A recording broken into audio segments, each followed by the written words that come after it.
Rain on the roof by court skinny. जब नम, गीली छाया संपूर्ण तारों से भरे आकाश पर मंडराती है और उदास अंधकार धीरे धीरे वर्षा के आंसू बहाता है, उस समय एक झोपड़ी के बिस्तर पर तकिए को दबाना और ऊपर से आती हुई हल्की बारिश की बूंदों की आवाज को सुनते हुए लेटे रहने में कितना आनंद आता है। कवि कहता है कि जब नम सी छायाएं आकाश में मंडराने लगती हैं, यहाँ नम छायाइयों का अर्थ उन बादलों से है जो पानी से भरे होते हैं। कवि बता रहा है कि जब आकाश ऐसे बादलों से भर जाता है जो नमी से लदे होते हैं, पानी से भरे होते हैं और बरसात लाने वाले होते हैं, जब ये बादल आकाश में चारों ओर फैल जाते हैं, उस समय रात का तारा भरा आकाश, स्टारी स्फीयर्स का अर्थ है रात का वह आकाश जो सितारों से चमकता है, उन बादलों से ढंक जाता है। उस समय जब ये विशाल और भारी बादल आकाश में मंडराते हैं, तो रात के अंधेरे की उदासी बारिश की बूंदों से धुल जाती है, जो मानो आकाश की आंखों से गिरते आंसुओं की तरह प्रतीत होती है। कवि ने बारिश की बूंदों की तुलना आंसुओं से की है और वह कहता है कि काला आसमान जो बहुत उदास सा लगता है, ऐसा लगता है जैसे वह रो रहा हो और बारिश की बूंदें उसके बहते आंसू हों। कवि आगे कहता है कि उस समय अपने कमरे, झोपड़ी के छोटे से बेडरूम में बिस्तर पर लेटकर तकिए से सिर टिकाना और छत पर गिरती बारिश की बूंदों की आवाज सुनना किसी वरदान से कम नहीं लगता। हर एक बूंद की छनछनाहट जो छत पर लगी टाइलों पर गिरती है, दिल में एक गूंज सी पैदा करती है और हजारों सपनों सी कल्पनाएं मन में हलचल मचाने लगती है। हजारों यादें भी हवा के रेशों से बुनती हैं एक कहानी।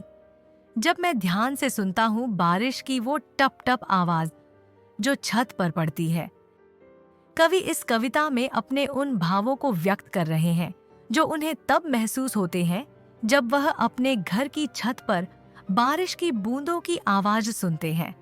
वह कहते हैं कि हर बूंद जो छत की टीन पर गिरती है, उसका एक मधुर स्वर उनके हृदय में गूंजता है। जब भी वह बारिश की यह आवाज सुनते हैं, तो यह उनके दिल में बार बार प्रतिध्वनित होती है और उनके सपनों में कई अलग अलग कल्पनात्मक दृश्य उभर आते हैं। कवि आगे कहते हैं कि यह बारिश की टप टप आवाज उनके मन में कई नए और अनोखे सपनों को जन्म देती है। वह अपने अतीत की अनेक स्मृतियों को याद करते हैं, जो इस बारिश की आवाज के साथ उनके मन में फिर से जाग उठती है, जैसे वे सपनों के रूप में लौट आई हों। इसलिए कवि कहते हैं कि जब वह छत पर गिरती बारिश की बूंदों की यह रुंझुन सुनते हैं, तो उनके मन में नए नए सपने आकार लेते हैं और पुरानी यादें फिर से जीवंत हो उठती हैं। अब मुझे अपनी माँ की याद आ रही है, जैसे वो बरसों पहले अपने प्यारे सपने देखने वाले बच्चों को सुबह तक के लिए छोड़ने से पहले प्यार भरी नजरों से देखा करती थीं। ओह, जब मैं बारिश की बूंदों की यह मधुर राग सुनता हूँ जो छत की टाइलों पर बज रही है, तो मुझे ऐसा लगता है मानो आज भी उनकी स्नेह भरी दृष्टि मुझ पर टिकी हो। यह कवि अपनी माँ का जिक्र करता है। वह कहता है कि वह अपनी माँ का सपना देख रहा है।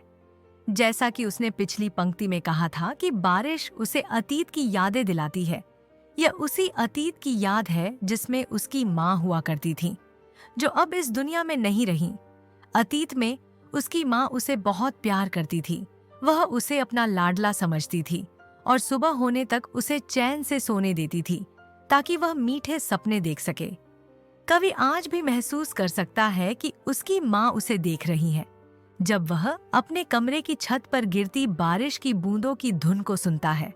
बारिश की आवाज उसके अतीत और वर्तमान को जोड़ देती है। यही कारण है कि अपने कमरे की छत पर बारिश की बूंदों की टप टप उसे भावुक कर देती है। जब भी वह यह आवाज सुनता है, उसे अपने बीते दिनों की याद आ जाती है और वह अपनी माँ को याद करने लगता है।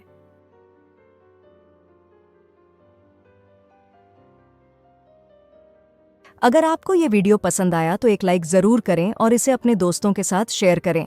कमेंट में बताएं कि आपको ये वीडियो कैसा लगा और इस चैनल को सब्सक्राइब करना ना भूलें।